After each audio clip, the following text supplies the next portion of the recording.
What's up guys, Omni here. You guys know how it goes, another day, another video. Last night I tweeted I sleep. What recent news, topics, tweets, videos y'all want me to talk about tomorrow? Now yeah guys, today is Monday, December 4th, and man oh man, we got a lot of news to talk about. We got a lot of good news to talk about, a lot of weird news to talk about, but the biggest thing that I'm just gonna let you guys right now off the bat is that I got another stye in my eye, in my right eye. It's back. You can't see it, but it's at the top now. The last time I had the Triforce at the bottom, now it's at the top. I'm so blown. Every time I blink, it hurts. I'm hoping that it does not multiply into 50 things. I've been warm compressing. Okay, I'm scared. All right, I'm just saying. That's all I'm trying to say. Y'all remember the last time my eye, y'all remember it. I don't want any redos of that. Anyway, let's start with a little bit of finance news. Meteor smash. Bitcoin is back at $40,000. That's right. Okay, if you guys don't know, Bitcoin, Ethereum, cryptocurrency is flying out of the roof. As of this morning, Bitcoin hit $42,000 at its top, at its peak. But people are saying that this is going to be a massive bull run. I think less than maybe 2 or 3 months ago, Bitcoin was only at 30K, maybe even below it. But now it's skyrocketed again, and people are starting to talk about crypto. So let me just really quickly, let you know what's going on. Bitcoin halvening is here. Okay, it happens every 4 years, and every time it happens, there's usually some kind of bull run that happens around that time. There's other factors that usually take place, but historically speaking, whenever there's a halvening when it comes to Bitcoin, usually there's some type of bull run that happens. In terms of the price, and it says here as well, historically after previous halving events, the price of Bitcoin has increased, but not immediately, and other factors have played a part. At the time of June 2016, okay, that was, what is that, like almost less than 10 years ago, the price of Bitcoin was only $660. Following the halving, Bitcoin continued to trade horizontally until 533, but then Bitcoin's price shot up to an all-time 20,000, an increase of 2,916%. That was one of the first Bitcoin happenings that a lot of people were aware of. That's when Bitcoin definitely got hit up in the map, where it started at $600 and jumped up to 20,000. Same thing in 2020. There was another huge jump between $9,000 to $27,000. Now, before a lot of you guys get excited or get FOMO or whatever, okay, I just want to keep your head straight, okay? Because you're going to see articles like this, okay, where it says crypto execs say that the bull run is underway and could lead to $100,000 Bitcoins in 2024. Okay, I just want to let you guys know, because you know I always be saying, hey, be careful with your money, right? Crypto execs and analysts have been saying that crypto can go to $100,000 every single year, okay? All right, every single year they say this. This is not something new. They just say it every year until it eventually one day becomes true. So this is not an example of like, oh no, it's finally happening kind of thing. It's just, yeah, the numbers are doing, you know, funky wonky things, and you know, the combination of Ethereum doing really well because of its new proof of I think it's the proof of work that's happening over there with Ethereum. We got, you know, America printing money like crazy. You got like Bitcoin ETFs that are being like literally approved, and they're going to be put on like huge exchanges like Fidelity. There's a lot of movement happening in this area, and it can go up, it can go back down, okay? But I just want to let you guys, and just to warn you, okay? Don't suddenly throw $50 bajillion into your life savings into any of these assets, okay? It's a gamble, it's a risk, but I want to let you know that you're going to be seeing and hearing more things about it, especially in 2024, and especially if this bull run continues. So stay safe out on these crypto streets, because these crypto streets are not safe. So this is one of the bigger topics that a lot of you guys asked me to talk about. Some dude named hbomberguy, he uploaded like a 3 to 4 hour video on YouTube, basically snitching. Talking about YouTube and plagiarism, and calling out people who have been making videos and literally just out here Wikipedia copying and pasting, bro, including, that's right, your homie, you know her very well, she requires no introductions, iilluminaughtii. hbomberguy uploaded his newest video and exposed James Somerton's years worth of plagiarized video essay. Somerton has since deleted his Twitter, his Discord server, and Patreon, as well as turning off comments on his YouTube. Oh my god. Okay, let's look into this rabbit hole, because I'm not going to sit here and watch a 3 or 4 hour YouTube video with you. I wouldn't even stream it. That's just too long to be watching a YouTube video about people who've been just copying and stuff. I cannot, okay? But I'll show you some of the highlights that some of you guys pointed out to me. First off, here is James Somerton, apparently one of the biggest people that he was covering, who has 300,000 subscribers, and yeah, he makes videos about gay people, which is awesome. You love it. Neil and Gaiman and queer fantasy, gay happiness and mainstream media, the gay horror manga you should be reading, vampires and the gays that love them. Just, you know, all out gays. But apparently your boy has been plagiarizing his videos. There's no way. If you come to his most recent video 10 days ago, which was sponsored by Squarespace. Oh wow, I want to be sponsored by Squarespace. 6,000 dislikes. All right, already after the video, people are coming in and the comments are being turned off. I think you said his Patreon got cut off too as well. Oh my lord. There's not much to see over there from Somerton. Let's come back over to hbomberguy, who is a YouTuber I'm not very familiar with. I might have seen him or heard from him at one point in time in the past, but yeah, 3.5 million subscribers, you know, 200,000 likes, 6.5 thousand dislikes. Quite a lot of dislikes, but yeah, he's got a bunch of timestamps for us to look at. Talks about Philippe, Cinemassacre. Hello? Cinemassacre? You angry video game nerd? No, say it ain't so. iilluminaughtii, legal eagle, cave story. What? The game? Huh? Apparently there's a 20-minute segment where they talk about iilluminaughtii, which I'm very curious about because, you know, we talk about her. That's the one I'm most invested in. iilluminaughtii. It's a pun. I don't need to impress you. In 2021, when I was working on the vaccines and autism video, I needed something to listen to in the background while I built an Argos bookshelf, so out of curiosity, I put on other videos on the topic. One of them was by a channel called iilluminaughtii, whose real name is Blair Zon. I hadn't heard of her before. She seems to do videos covering multi-level marketing schemes, pyramid schemes, and failed businesses, stuff like that. Yeah. And she seems to make a lot of them really quickly. I wonder how. The video You know what's actually kind of funny is because before iilluminaughtii existed too, right? This was such a concept that I was thinking about as well, where I wanted to make videos daily, which I did. We did lay at Omni, right? No plagiarism involved in that. Go ahead, put in my prompters in ChatGPT, okay? That was all here straight from the dome, okay? But I wanted to kind of just churn out a factory of videos every day, but the hardest part was trying to figure out how to come up with enough information every day to do so, like to stack it up. I cannot do that. It was me waking up every morning, thinking of what to say, and then saying it, and then it'd be like 6 p.m. and I'd be working all day, every day doing this. That's why I kind of got burnt out. So I was like, how do people like iilluminaughtii make these huge, long video essays, research everything? It's not like her, she's just talking about stuff every day. Anybody can do that, but she well-documented stuff about things and people that nobody knows about. How? And it looks like maybe this has something to do with it. My phone was several meters away and I couldn't be bothered to reach out and get it and change the playlist, so it just kept going through her anti-vax videos. And at one point, I did a double take. There was a joint inventor on these products, a man named Hugh Freudenberg, a former immunologist who has been long controversial. In 1989, he was caught up in a bizarre lawsuit with the Food and Drug Administration, which told him he had to stop injecting his autistic patients with blood products. I remember pausing, budget B&Q hammer in hand, and thinking, haven't I heard this exact sentence before? Yeah. In 1989, he was caught up in a bizarre lawsuit involving the Food and Drug Administration, which told him he had to stop injecting his autistic child patients with blood products. Okay, that's kind of wild that he put those two and two together, okay? This one guy I've never heard of, and an iilluminaughtii talking about a subject that I've not really well researched. But yeah, he put two and two together and said, she just stole that entire line, bar for bar, word for word. She didn't even try like the college method, you know, like you take the sentence, right? But then you change some of the adjectives, right?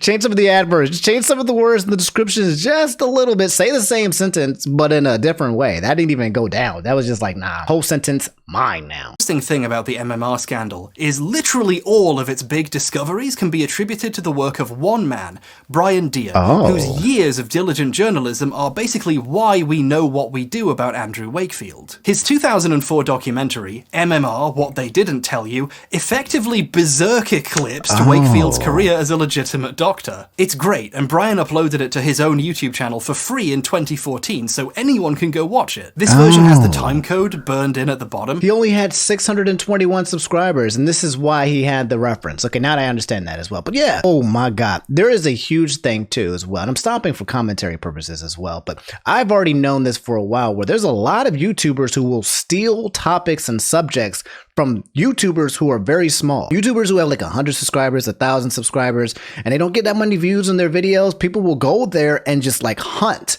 for information, for topics, for whatever they can and be like, ooh, that one's good. Ooh, that one's good. Like buy low, sell high, take it, and then remanufacture it into their own video like it was their own OG. Because the guys who have the low amount of common subscribers, they tend to make a lot of good videos. A lot of people that you guys don't know about, that don't exist because you don't know that they're there, make really good videos. They just haven't hit that oomph yet, that kind of algorithm boost. So yeah, they'll get preyed on, and someone will see that and be like, yeah, that's some good stuff. Let me make it mine now. Blair watched a documentary and then downloaded it and used it to make her own. In the first 20 minutes, she plays a chunk of the documentary, or just quotes it, 25 times. More than once a minute, you're hearing something Brian Deere said from his mouth or hers. So this video is lazy? I'm personally insulted that she just used the version of the documentary from Deere's YouTube channel with the timecode burned in. That gets to me a little bit after the effort I put in, but that doesn't make it plagiarism. It's just not very good. Got it. Hey, it's not like this is her one source. She quotes a lot of other places too. Or does... Here's some of the times she quotes someone else in the video. Wow, look at all this research she must have done. One thing though, what's the source for these quotes? Okay, we need to talk about how to cite a source for a second. Oh my god, yo, this it keeps going. At least for another 15 to 20 minutes where he's going in on iilluminaughtii and how looks like she wasn't citing her sources, or she was literally saying things word for word, bar for bar from other people and kind of making it her own. But on the topic of iilluminaughtii, while I still have you guys here, don't worry, okay, this is actually great news. Ray Player has said, please talk about how Osmedia's successful fundraiser. He recently did a live stream to hopefully earn $10,000 for the legal battle against Blair, aka iilluminaughtii, and got over triple the amount. Now, that is absolutely immaculate, okay? Faith in humanity and the internet restored, okay? If you guys don't know, I don't remember if he did a GoFundMe for his legal fees. I believe he might have done so, but this one was a little bit separately. He was trying to raise money and funds so that he can stay in his home, because it was going into foreclosure, and he owed 2 separate payments. And under these 2 separate payments, he had to pay these amounts down. And if he could not, he would be getting out of his home. He wouldn't have the time and energy to sit here and make what he's going to be doing, which is a very long expose video document on Blair, and apparently a lot of the terrible and potentially illegal things that she was doing. Now, if you thought that there was any kind of inkling or way that iilluminaughtii was kind of innocent in the situation, we literally just got a video from hbomberguy that shows how iilluminaughtii was literally plagiarizing and stealing content, right? Left and right. We've got people that I don't even know, never even heard of, that's coming out and being like, iilluminaughtii did XYZ. And the first time you hear one of things like that, you'll be like, oh, okay, maybe they're making it up, or I don't know, maybe it's just a personal thing. But everywhere you go, everywhere this person walks, someone has something bad or negative to say about her character or the way that she operates her business. Demon Queen saying, we finally have some happy news. He started a stream in order to gather enough money for the foreclosure, and within 20 minutes already hit the goal, and then went on to lap that goal 3 times over. I was gonna try to save it for after the foreclosure stuff was over, but I am working on the draft for the Mini Oz episode. And the plot of it... has stolen their parents' credit card for $7. Stolen their parents' credit card for $7.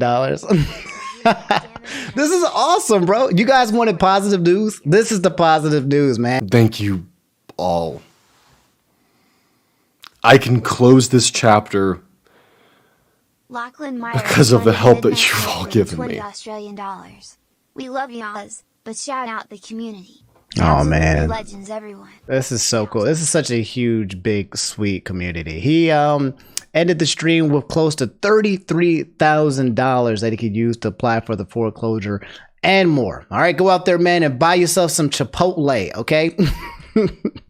Hold on to that cash, homie. I feel like when you think about it, you just kind of look back at all these events that's been happening with the entire iilluminaughtii situation, how it started, and now where it's at, it feels like a TV show. It literally feels like a freaking like Netflix show where you have a villain that's being exposed, and it feels like it's reaching some kind of end, hopefully, because the twists and turns of finding out about all this information, just, it never stops. But it feels like we might be reaching some kind of conclusion sometime in the near future. I'm hoping that this person's brought to justice, because from my personal experience of being online and being on the internet, a lot of these people they just get away with it. Or, you know, even if they do get caught, they run away with all the money that they got and kind of stuff. So I'm just hoping that like actual justice, people were harmed and hurt. You know, this isn't somebody who's doing one thing, minding their business and then trying to, you know, nah, this is multiple people around her circle abused financially, emotionally, and just, you know, taken advantage of. And I really want to see a good ending to this. I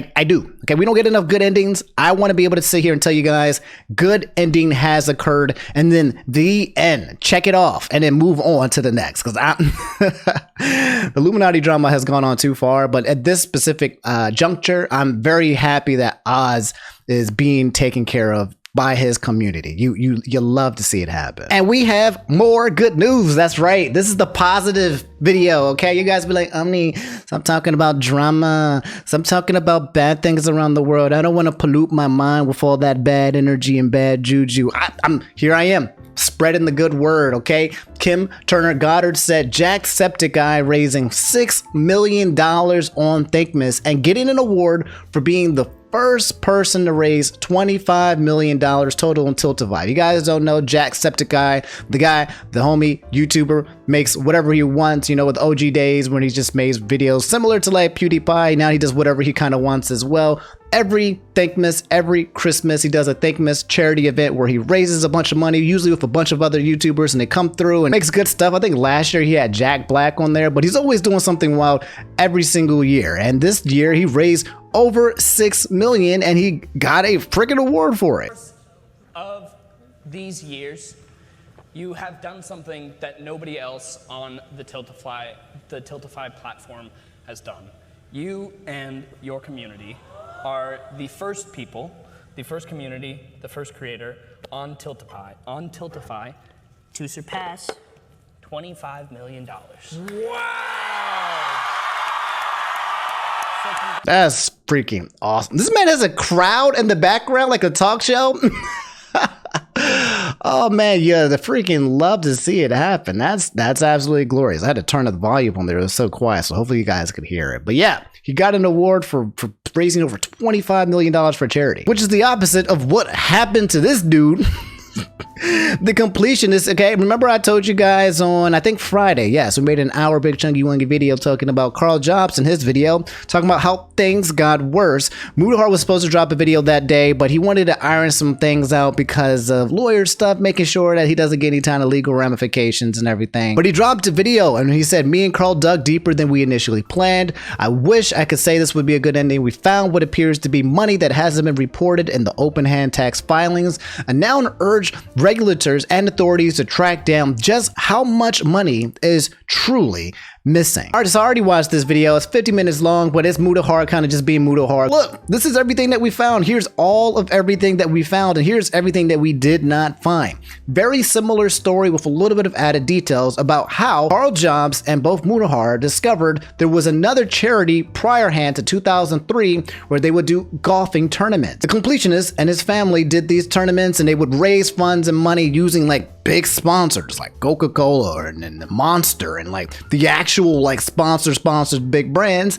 And if they came out to the charity event paying certain tiers and packages, they would raise that money, and then that money would go to the Open Hand Foundation, the big one where people are saying after you look at the tax filings, the amount of money that's being raised via the golf tournament and via everything else that's been happening with the Completionist does not add up. Money that has been raised and being researched just from these guys from a top level view does not match how much money is actually in the account from the open hand tax sources, making this event twofold. Number one, money has not been spent. The cash on hand that they do show is not actually going out to any of the charities. It has not been pushed out. And number two, the amount that you see on those tax forms seem to be severely undervalued. Okay, so the question is now is not where is the money that's already in Curly's account, and why haven't you sent it? Why haven't you reported a large majority of the money that you did say that you did gather by just taking sources that you can find publicly online, adding up the numbers, rounding down, and you're still off by a gigantic amount. Going back to the idea of systemic patterns in the situation, these are 2 years where revenue doesn't appear to match up to the events that have been ran. And again, you might say, what if the golf costs too much? What if they're in the red with that event? Well, first off, you got to shit can that event, okay? And again, I'm lowballing every number for the golf charity because I am purposefully omitting actual sponsorships that we can see clearly, but because I don't have the price chart, I am just omitting them. Again, we're already over the revenues. It's bad enough, okay? That's the message I'm sending. We are looking at undocumented money according to these filings. Again, accounting Omni coming out, but I've been saying this for a long time, okay? Just a very quick scope into these things. It does not look bueno. I actually had a couple people who watched my video, or some accountants who were actually making some comments who specialize into charity audits. Kind of informed me that there's ways for tax charities to dodge a lot of the scope underneath the IRS just because of how it's built, okay? It gets complex because charities are a complex structure, and that the way that they're audited is not audited the same way as like a public company, for example, where they might have to do like 10Qs or 10Ks or directly file exchanges every quarter for the SEC. So it's not the exact same, which makes it seem even more of a safe place to operate, kind of dirty as well. But they have different rules that I'm not aware of. So maybe what I know to be true about this is not true. What I do know, that at a basic level, is that when you raise any kind of money for any kind of reason, and you have to report that, okay, as your revenue on your taxes, okay? If you raise $1 million, there's no way that you can say that I raised 750 and ignore the other 250. You can't. I don't care what type of structure you got. You can't just ignore that information. Because again, if these filings are to be correct, they have to be significantly over $136,000 to account for that golf money that we're adding up. So now let's go to 2022 because that's the final year, and that's the last bit of tax information that we have to go off of. Let's go into this. 2022, open hand rips out $117,000 and 247. Okay, 117.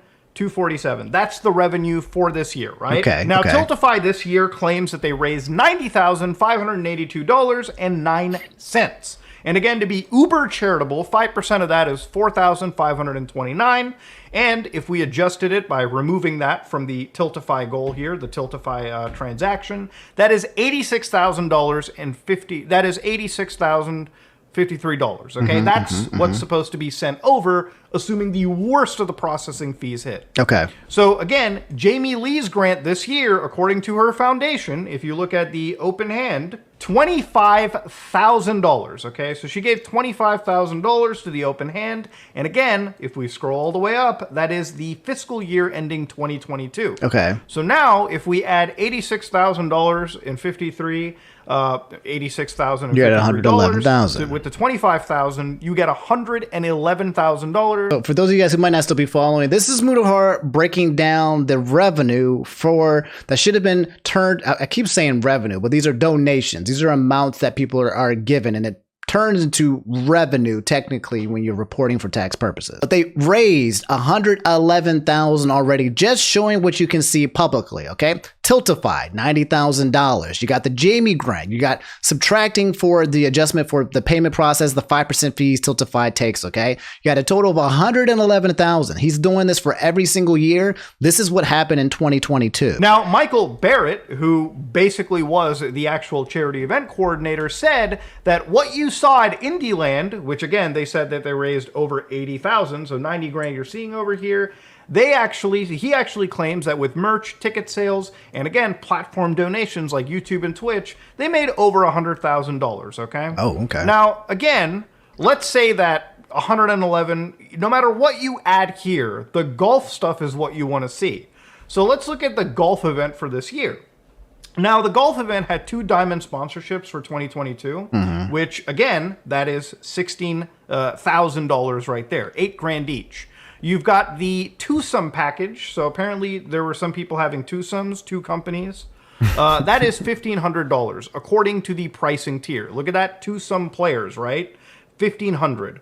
So again, twosome package, that's $3,000 right there. And then of course you've got the players sponsorship, which I don't know exactly how they did this. Not necessarily important. Again, I'm lowballing everything. I'm trying to match it to what they have, the price chart that I have. So again, this is just a recap, okay? What you see here are all of the forums, all of the brands who came in and supported the golfing tournament. This was a huge thing that was not being involved in the first parts of their videos, because I think they learned later that this golfing tournament was also supposed to be donating towards this Open Hand Foundation. And if you account for the fact that that's where they've been putting the money, where they've been raising for these golf tournaments, then you have a severely low amount of revenue that is not being reported. Where is the money from these golfing tournaments here? You've got, specifically, they're saying that they have sponsorships from Pepsi and Monster and Ray's and Cormark and Curia and First Citizens Bank. These are big people giving a lot of money to this donation, to this golf. There's no way they're in the red. Where exactly is the money being pushed? Is it going into another bucket? Why is it not in the Open Hand?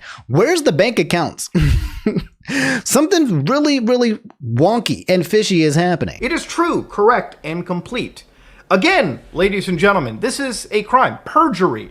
Again, I am just doing the most basic third-party accounting that I can do. There's two options here. Number one, they're pocketing the money, okay? They're raising the money and they're not reporting it for the charity, okay? Even though this event says that it's going to the Open Hand, it's not going to the Open Hand. So number one, they're pocketing money. Number two, which is probably very unlikely because it's been going to the same foundation, is that they've been pocketing the money and then keeping it into another account, that there is another entity somewhere that they've been holding this money, but doesn't make sense either, because in prior times and events, if you come to their actual websites, the events that they list that goes into the same bucket here is, you'll see at the Open Hand Foundation's annual events, the PBD West Convenience Comp Challenge, okay? That's what Mutahar was just looking at. And also Indie Land, the one that's being done by the Completionist, okay? These are the two big events that is raising charity funds to be put into that bucket that you saw over there, but it's missing. We don't know where the money is from this over here. But yeah, guys, this is the update when it comes to Completionist and the Mutahar and the fallout with Carl Johnson as well, okay? Right now, people are like, where's the freaking golf money, okay? And even with the golf money being lowball, some of the other numbers from the other years don't seem to make sense as well. You got the Completionist. Nobody is saying anything. They have obviously hired lawyers. The more silence that comes from this situation, the absolute worse that it starts looking for the Completionist. At best, my man's is gathering information, trying to be like, hey, here is an explanation to all of these things. Literally, he's got to explain so much. You have to explain every single one of these details and somehow have an answer for it, because I don't think you can, bro. No matter how you spin this looks absolutely bad and devious. We went from, oh, oopsie whoopsie, we just had some money that we didn't donate, to oopsie whoopsie, we have been getting money from charity and funds and not have been reporting it on our tax record. So where exactly is this cash? It's not being reported. People did some basic accounting measures from a top level view and found out that all the revenues that reported in Open Hand is just not showcasing, and we need answers. If we don't get the answers, it sounds like they're going to get the IRS to go out there and find the answers for them. So guys, ladies and gentlemen, where we're dropping, okay? One of the biggest gaming events happened this weekend, okay? Whatever you were doing at home, it has to do with Fortnite. Now, I haven't been playing Fortnite. I stopped playing a long time ago. I'm bad at that game. I'm real bad. I think I got Battle Royale like once. And it was because I was playing with like a bunch of babies, okay? A bunch of 3-year-olds, all right? So I'm not good at this game. But apparently this weekend, it broke records, because in Fortnite, if you guys don't know, his first images here is Jonesy looking at the vortex and what it appears to be Eminem screaming out here with fire in his breath and stuff. I just did not believe I would ever see Eminem in a Fortnite game. Here's the battle pass where you got Jonesy. He's not smiling no more. You got Buff Peter, you got Snake, and you got the other dudes and stuff. And yeah, here's Legoland. This is the costume I use, the bear one. That's my main. I really like the pink bear girl. You got a racing one, and you got the Weekend coming out here next week. Good Lord.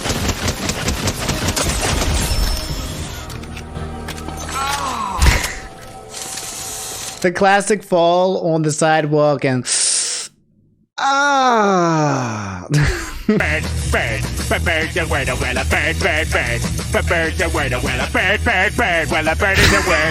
oh god, it feels like a dystopian dream. It doesn't feel like it's real. It feels like Super Mario 2 and you're gonna wake up and it's all back to normal, but no, Peter Griffin buff doing bird is the word emote. And you can take that emote and you give it to any character in the game, which is, so you're going to have Solid Snake doing bird is the word. You're going to have Eminem doing bird is the word. Just absolute nonsense. Also in gaming, if you guys don't know, by the way, this weekend on this Thursday, the Game Awards event is going to be happening live. There's going to be so many freaking huge video game announcements. Tomorrow, they're going to be showing the trailer for Grand Theft Auto 6, okay? And more. Like, this week, and specifically this month, we're going to get insane amounts of gaming, like news and announcements and trailers, and I'll be here. I'll let you guys know what's happening when it comes out and when we playing it on Twitch and stuff, because it's just a great year to be a gamer and to be a person who watches anime and media. It's just been a great year for just content. It seems like after the pandemic, people have just been coming back 10-20 fold to try to, you know, make up for lost time, and it's so much. There's too many games to play. Street Fighter here they're working with Spy Family. Apparently you're going to be able to play as is she going to be like a skin for Chun-Li? Like, hello? Oh my god. Oh my god. Okay, you guys don't know, if you don't watch Spy Family, your Forger, classic. She's a classic. It's just, I'm glad that they compared her to Chun-Li, because she is just, you know, she's the homie. Okay? She's the homie. Oh, Chun-Li with those thighs. Oh my god. Anime Chun-Li looks so good. I mean, this has been done before, but Round 1. Fight. Is this Jury's theme? Or is this Chun-Li's theme?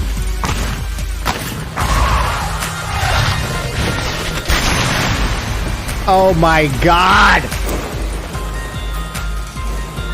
Inject it into my vein. Oh, come on, arm. Please. I need you. I need you to fix yourself, okay? I need to play Street. Not this injury that I got with the freaking herniated disc and stuff. The worst part about it for me, I can't play Street Fighter 6. I haven't been able to play for months. I just have not been able to get my fighting game like energy out of my brain, like competitiveness. I'm competitive. I like to compete. I like to destroy people on the internet. And I have not been able to tap into that. I'm growing tired and wearisome. I'm growing.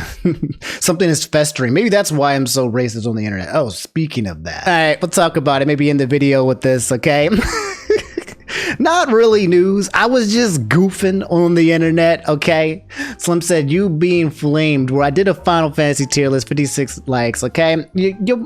I was mad over the weekend, and I was just like, you know what, let me stir up. I've been stirring stuff up, if you guys don't know, in every gaming community. Spider-Man community, the movies, everything. I've just been acting them up, because Team Fry from the Splatfest, we still haven't won in an extremely long time because of racism. So there's racist Omni, and there's also Omni that's just out here, you know, running them up. But respond to this. What opinion will defend you like this, where it says, yes, you are all wrong, right? Usually this is just a setup tweet. If you respond and quote retweet this with an unpopular opinion, then this is what happens to you. All of the people on the internet will come and look at you and stare at you, bro, like the freaking SpongeBob man. Like, you're gonna get got, but that never stops me before, because I use Twitter to have fun, okay? I troll and have a good amount of time on here. Final Fantasy 16 is overrated and is probably the worst Final Fantasy of the franchise. And I got demolished, cooked, quote retweeted by many people. I'm sure I got ratioed 50 million times. I had accounts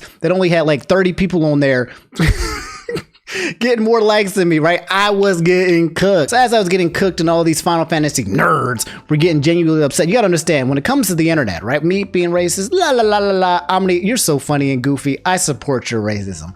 But if you say, hey, your favorite Final Fantasy game is trash, oh my God. This is when the goons will come out and be like, actually, and they will just start being actually racist towards you. They will wish the worst on you, okay? It's okay to be misogynistic and racist, but it is not okay to give a bad opinion about JRPGs, okay? You will get shot on sight. Anyway, to stir it up, I made an objectively correct Final Fantasy tier list with some interesting placements, okay? I put Final Fantasy Tactics and Final Fantasy 14 as the god tiers because I think Final Fantasy Tactics is the best Final Fantasy game of all time. That's my favorite, at least. Anyway, I won't go through the whole tier list because a lot of you at home probably don't play Final Fantasy series. You don't know about the whole whole bang. The ones where I purposely placed some placements to piss people off was, at the worst, I put Final Fantasy 16, the new Final Fantasy that just came out, and I put it at bottom along with Final Fantasy 8, which I truly hate Final Fantasy 8. I think this game is really bad. Okay, this is an honest opinion here. This one was exaggerated, but this one was honest. But then also I messed up because I said, who cares? Final Fantasy 1 through Final Fantasy 5. This was not meant to be like they're the worst. They're meant to be like they're unranked. And I was trying to joke about the fact that not a lot of people play the first 1 through 5 Final Fantasies, but the fans of these guys thought that I was putting it at the bottom and I was just kind of just unranking it. So I created freaking mayhem. All right, people were just like, Omni, how could you say this? You stupid. I was getting called racist things. The internet was literally attacking me. So then I tripled down. After that, I was like, no, I'm not done. And somebody was like, Omni, your opinions don't matter because you said Tears of the Kingdom from Zelda is boring. And I replied and said, yeah, because Tears of the Kingdom is boring. Apparently they protected their account.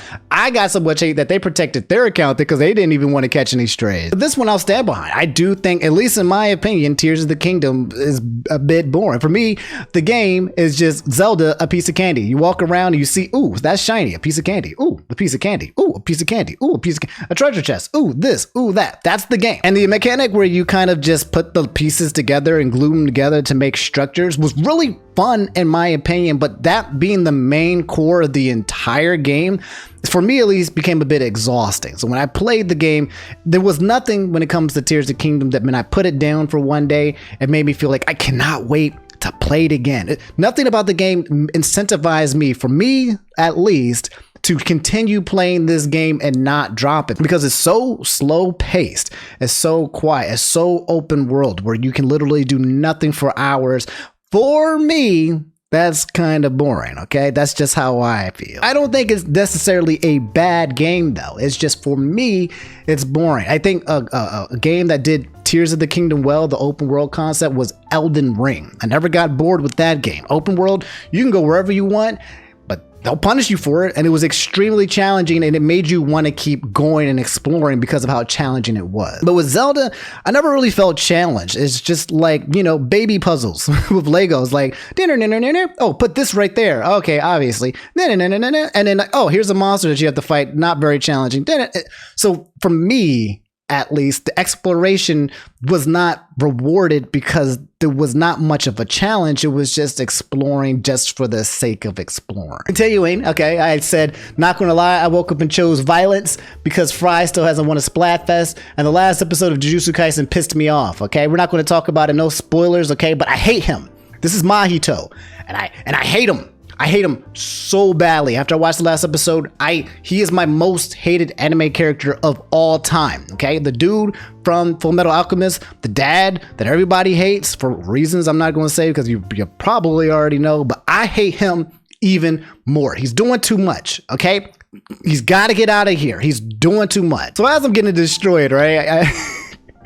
I put, these Final Fantasy goons are beating my ass. Please send some help, right? And everyone's like, nope. I'm getting betrayed on by my boys left and right. Mighty Keith, Afro Senju, all my gang. Everyone that's supposed to be having my back was like, nah, this is just the consequences of your actions, Omni.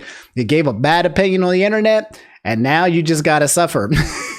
You got to get dumped on by the internet, and I just got to sit here and take it. Nobody came to my aid. There was a couple people who quote and treated. They were like, yes, I agree with Omni. Final Fantasy 16 is mid, you know? Tears of the Kingdom is boring, you know, kind of thing. I had a couple people come out and help me, but my main guys, my main boys, they dipped. Just like Squid Game, they betrayed me. Next morning, I said, good morning. It appears I was hacked for the past 24 hours, but we are back. And man, I love Final Fantasy 16 and Tears of the Kingdom. Just fabulous games all around, right? I'm just having fun on the internet because Twitter can be really boring sometimes. The internet can be really boring sometimes, and it's fun to poke around at games. I said this on my Twitch, but like I feel like there's like 3 kinds of people when it comes to talking about games or movies or things of interest, right?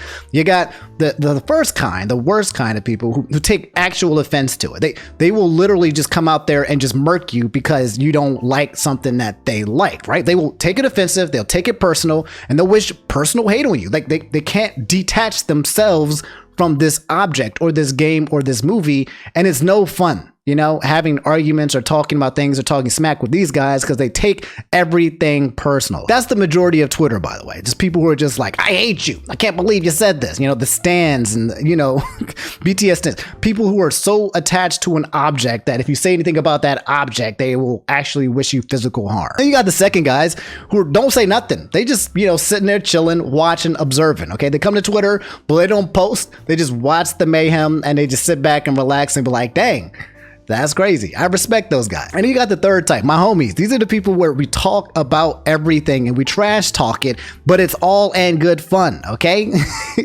We roast. Roasting is an art. It's a form of communionship. Roasting yourself and roasting your friends and then roasting the things that they like. It's to bring you together because you're making fun of something and being light for it.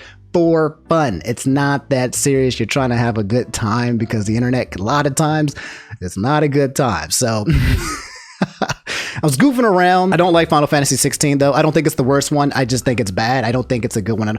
I every time I try to cut that thing on and play it, I don't feel like I'm forcing myself to play Final Fantasy 16. Truly, I just genuinely don't think it's a good one. It's not the worst one, but I don't think it's a good one. That's just my honest opinion, and I can tell you the details of that another time, but as a person who's played almost all the Final Fantasies multiple times, this one was one of my least enjoyable experiences. And Tears of the Kingdom is just my personal thing. I think it's actually a good game. It's just not a good game for me. For me, I get too distracted. I want to do the storyline, but then there's a piece of candy, and then there's a tunnel, and then there's a cave, and there's a side quest, and then there's a piece of candy. And for me, at least, I'll spend hours and hours not progressing in the game. It doesn't feel like I can, or I don't know. That's just my own personal gripe. You guys can let me know if you feel any of those things for any of those games, but yeah. Last thing we'll talk about when it comes to gaming as well. This one's huge. This one comes to the whole preservation of digital games and libraries. A lot of people stop buying hard copies of games because, you know, they're thinking, yeah, I can save space. I can put all my games on storage. I can download it when I want it. I can delete it when I don't want it. It seems to be like something that you feel like is a good thing for technology until something like this happened. Nintendo said, very important issue with preservation of digital content. PlayStation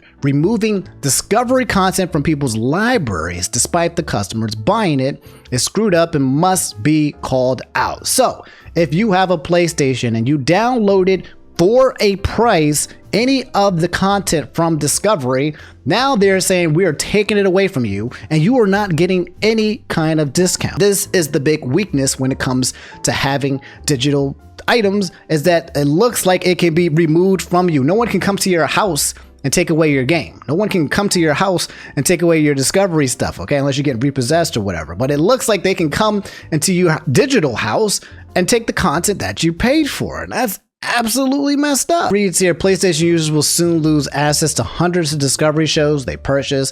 Some of the titles leaving PlayStation libraries include 19 Kids and Counting and Say Yes to the Dress. PlayStation discontinued the sale of movies and TV shows on its store in 2021. There's not much to read about the article. I just talked about the obvious, is that when you purchase content digitally for a lot of these platforms, you do not own that digital content. You own maybe a license that allows you to view it, but it seems like if they want to at any point of time revoke it from you, they can. You know, time progresses, more issues are going to happen with digital content and ownership. Okay, the evolving of AI and technology in general this year has become so massive. I gotta show you guys this. I don't know if you guys saw this clip. There's a clip here that's gonna blow your mind if you haven't seen already, that's showing you basically how fast this stuff is evolving. And you have the driving pose, and then you have the ability to take a person who is being absolutely still and give them motion. You look here, she's moving. The person on the right is not real. This is the reference image, and this is them now moving. That's terrifying. Look at this. Reference image on the left and on the right is, it's not 1 for 1. It's not 10,000% perfect, but it can get better. It has been getting stronger, okay? This is absolutely terrifying that you can take an image and have a person make a full dance that will fool tens of thousands of millions of people around the world. Pretty scary to see how AI has been developing. But alright guys, that's all I have for today's video. If you made it to the end, do me a favor, drop a like, okay? If you've been watching more videos from me, if you watched anything of my, content and you enjoy it and you like it, can you do me a favor and hit the subscribe button?